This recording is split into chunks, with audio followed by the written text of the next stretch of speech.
அஸ்ஸலாமு அலைக்கும் வரஹ்மத்துல்லாஹி வபரகாத்துஹு. நாளும் ஓர் அமுதமொழி.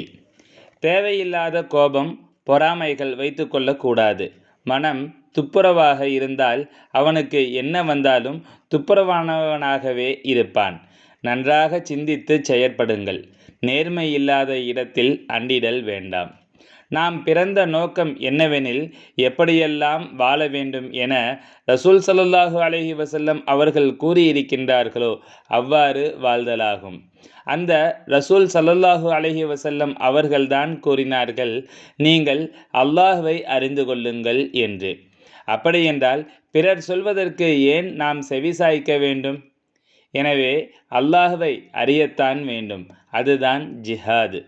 அல்லாஹ்வை அறிவதுதான் ஜிஹாதுல் அக்பர், பெரும் போர் ஆகும். ஏனெனில் நஃப்ஸை கட்டுப்படுத்தி அல்லாஹ் என்பது யார் என்பதை நாம் அறிந்து கொள்ள வேண்டும். அதற்காக நாம் கஷ்டப்பட்டு ஜிஹாது செய்யத்தான் வேண்டும். சங்கைமிகு ஷேக் நாயகம் குதுபுஸ்ஸமான் ஷம்சுல் உஜூத் ஜமாலியா சையீத் ஹலீல் அன் மௌலானா அல் ஹசனியுல் ஹுசைனியுல் ஹாஷிமி கத்தஸல்லாஹு சிர்ரஹுல் அலீம் அவர்களின் அமுத மொழிகளிலிருந்து.